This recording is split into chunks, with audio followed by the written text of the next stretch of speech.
Alors, bonjour à tous, donc je me présente, je m'appelle Laurent Retière. Donc, les dunes ne sont pas fondamentalement ma spécialité, puisque moi je travaille pour l'essentiel sur la lutte contre le trafic d'espèces protégées ou d'espèces réglementées par la Convention de Washington. Donc, je travaille plus généralement sur la région Occitanie.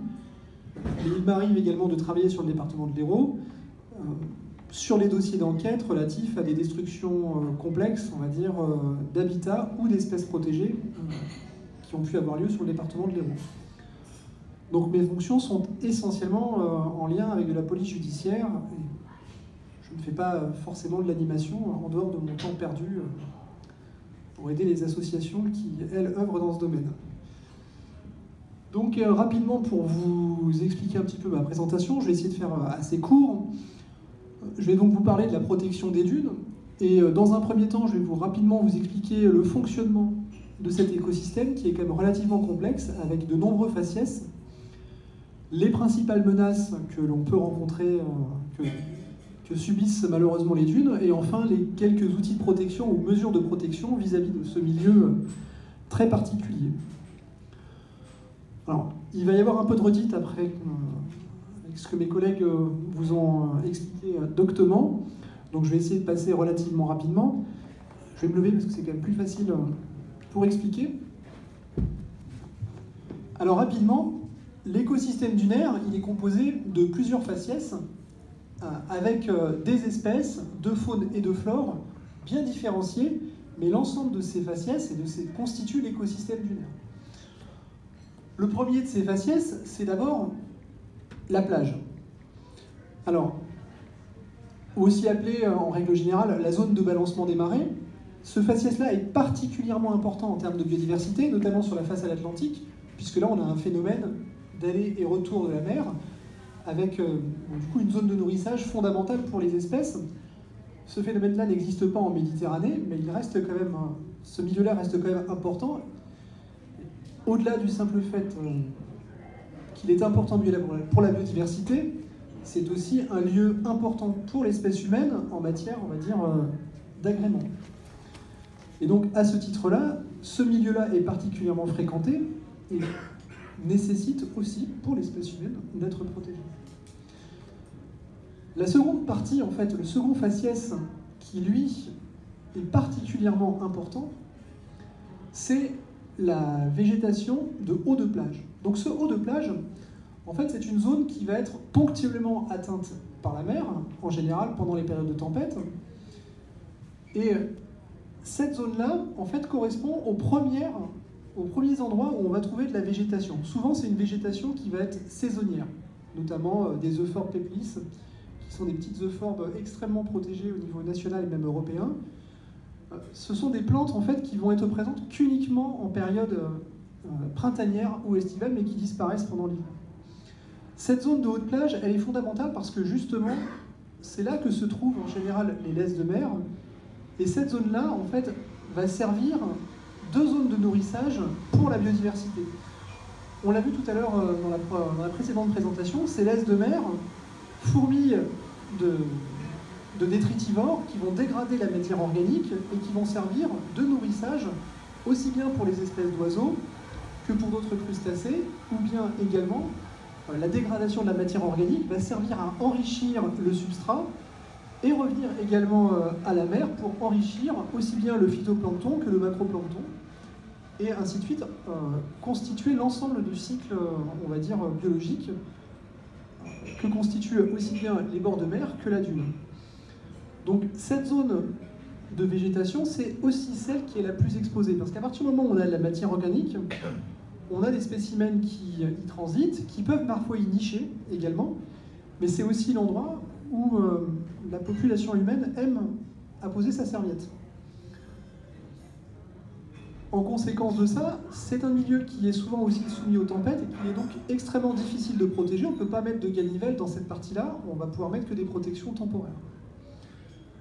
Je reviendrai un petit peu plus longuement sur la partie laisse de mer parce que c'est vraiment, vous avez eu un premier message et je vais réinsister sur ce rôle-là parce que les laisses de mer sont vraiment fondamentales dans le fonctionnement et la protection des plages. Troisième faciès, on a ce qu'on appelle la dune embryonnaire, suivie, je vais enchaîner en même temps, de la dune blanche, où là, en fait, sur la partie dune embryonnaire, on va avoir les premières végétations qui, elles, vont se stabiliser et vont rester permanentes dans le temps. Donc on a notamment des populations de végétation qu'on appelle les zoyas. Ce sont des plantes en fait qui, elles, vont rester toute l'année. Et du fait de l'élévation des dunes, l'eau va s'infiltrer, en fait, l'eau de pluie va s'infiltrer naturellement dans ce sable et va donc constituer une humidité qui va, on va dire, limiter le taux de sel, en fait, dans ce milieu-là. Et du coup, la diminution du taux de sel permet l'installation, en fait, d'une végétation, on va dire, moins sensible à la salinité. Donc cette dune-là va se constituer à partir de végétation pérenne qui va accrocher la dune et qui va progressivement la voir monter au travers d'un apport de sable régulier. Derrière cette dune donc blanche ou dune mobile, on a ce qu'on appelle la dune grise ou la dune fixée. Très souvent, c'est ce qu'on appelle l'arrière-dune et c'est souvent constitué en fait de dépressions constitutives qui vont être constituées de lagunes, de s'ensuire, qui là aussi sont en règle générale des havres de biodiversité et qui sont protégés par l'ensemble de ce cordon dunaire. Donc vous l'avez vu, les dunes sont vraiment un écosystème complexe. Toutefois, la partie la plus sensible, c'est la partie située en haut de plage et dans la zone embryonnaire. Je vais passer rapidement sur les laisses de mer, mais on vous l'a dit, au-delà de l'aspect paysager, les laisses de mer, c'est l'ingrédient nécessaire et indispensable à la biodiversité sur les plages. Je repasse rapidement le schéma parce que celui de mon collègue était encore plus clair. On a les laisses de mer qui sont déposées par la mer, dégradées par les détritivores qui vont servir de nourrissage aussi bien aux oiseaux qu'aux poissons, et le fruit de ces dégradations va permettre d'alimenter plantes, phytoplancton, et donc derrière ça, le filtreur, les organismes filtreurs. Donc on voit bien qu'à partir du moment où on va supprimer cette laisse de mer sur la plage, on va perdre les spécimens qui sont détritivores, ou en tous les cas en perdre une quantité importante, qui vont induire forcément une diminution de la nourriture disponible, et donc la disparition progressive des oiseaux, et un appauvrissement de la végétation autour. Dans cette partie où se trouvent les laisses de mer, on a de nombreuses espèces présentes, dont une que vous pouvez trouver sur le littoral languedocien, le gravelot à collier interrompu, et comme vous pouvez le voir ici sur cette photo, l'espèce niche sur la plage. Vous voyez ici, ça, ce sont des petites euphorbes qui poussent en bordure de littoral, donc c'est des euphorbes qui sont annuelles, qui disparaissent à l'hiver. Vous voyez ce qu'on appelle les laisses de mer, donc c'est bien ces algues-là, ces débris, et là on a des œufs de gravelot à collier interrompu qui nichent directement sur le sable. C'est-à-dire que vous-même, en posant votre serviette, vous pouvez poser votre serviette sur un nid de gravelot à collier interrompu. Ici, vous avez l'euphorbe peplis. Ça ne va pas vous dire grand-chose, c'est une toute petite euphorbe que l'on trouve en assez grande quantité sur le littoral languedocien, et en particulier sur les secteurs de Villeneuve-les-Maglones. C'est une zone très très riche en la matière, mais on retrouve aussi cette espèce sur la façade atlantique également. Et donc le Languedoc-Roussillon a encore une population relativement importante, mais toutefois menacée par l'artificialisation des dunes. Donc je vous ai rapidement expliqué le fonctionnement des dunes. Je vais vous présenter maintenant les principales menaces. Voilà. Comme l'a expliqué mon collègue, vous avez la plage. Bon là, on est vraiment dans un milieu artificialisé. La population humaine n'apprécie pas particulièrement les algues, les débris végétaux, et donc a mis en œuvre des systèmes de criblage qui permettent de nettoyer proprement les plages en enlevant systématiquement toutes les laisses de mer. Alors il faut savoir que le criblage, présenté ici, bon là ici on n'est pas sur des enjeux de biodiversité, mais quand c'est utilisé là en bordure de dune, ça pose problème. Il faut savoir que le criblage, quand on nettoie les laisses de mer, le produit de ce nettoyage, c'est 98% de matière organique naturelle pour seulement 2% de déchets humains. Et parmi ces 98% de spécimens de matière organique, ou de matière naturelle plutôt, on a 60% de sable. C'est-à-dire qu'en fait, à partir du moment où on passe un machine à cribler le sable le long des dunes, non seulement on enlève la matière organique, mais en plus de ça, on fragilise la dune en retirant systématiquement, journalièrement, des quantités de sable qui vont de fait limiter l'accroissement de la dune, ou en tous les cas, potentiellement la fragiliser dans sa construction et dans son existence. Ça, c'est la principale menace. En matière de... Et là, il n'y a pas 36 solutions hein. Pour les laisses de mer. On peut éventuellement accepter un nettoyage sur la partie plage, mais en aucun cas toucher aux laisses de mer sur la partie eau de plage. Et là, il n'y a pas 36 solutions, seul un nettoyage manuel des déchets anthropiques est acceptable. À partir du moment où on va passer une cribleuse en haut de plage, vous pouvez être sûr qu'il y aura des destructions d'espèces protégées. C'est à peu près certain, surtout en période printanière, ou même en période estivale.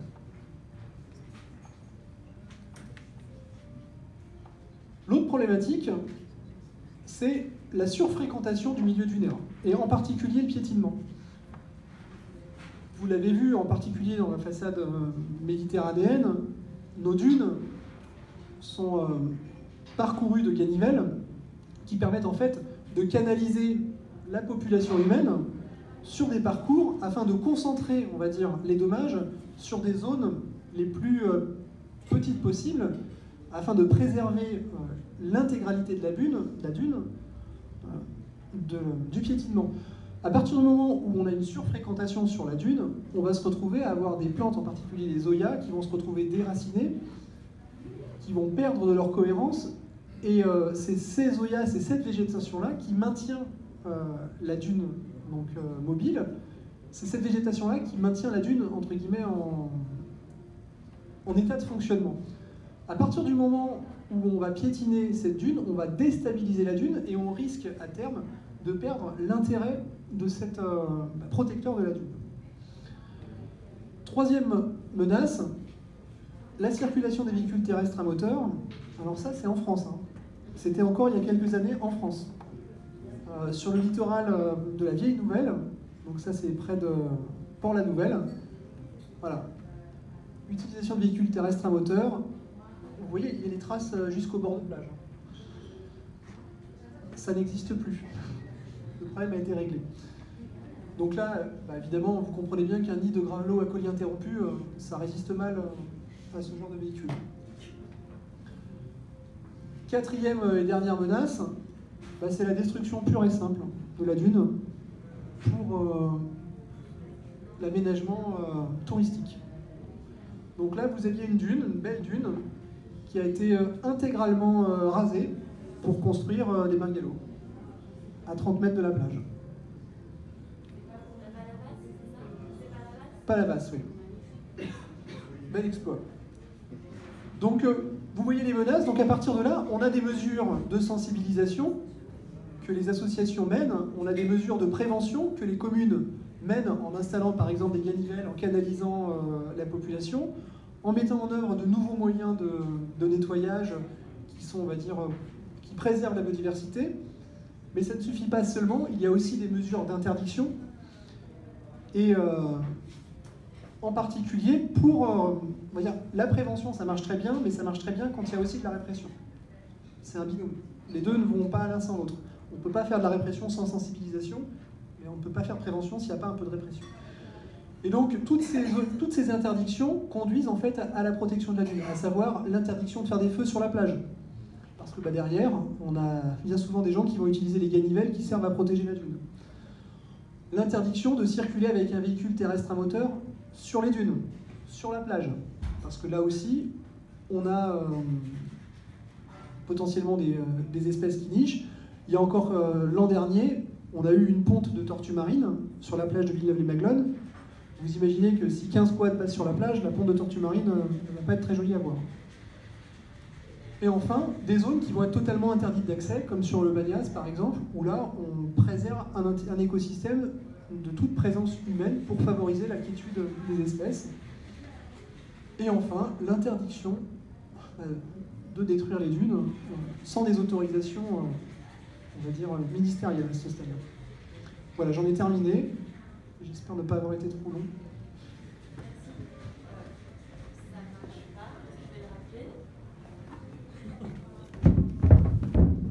Merci. Juste du coup pour Palavas, est-ce que vous voulez bien me dire un peu plus? C'est un dossier donc, où on a travaillé avec l'ONCFS, France Nature Environnement, on est allé en contentieux, donc on nous a signalé le problème et ils ont été sanctionnés.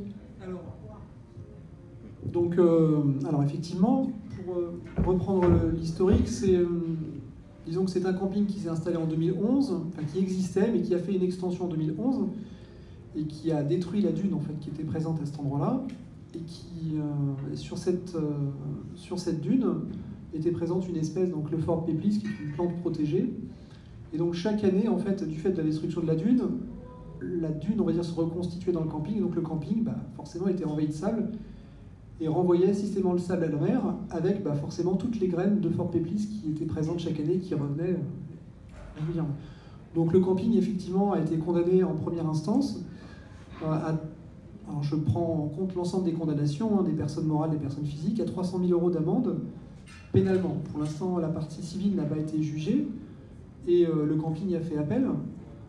Ça paraît être une somme, à première vue, ça semble être une somme importante, à première vue, mais au regard des bénéfices du camping, à 1500 € la semaine en bungalow, 200 bungalows, je vous laisse calculer. Donc c'est une condamnation importante, mais au regard des bénéfices, on peut encore mieux faire. Merci.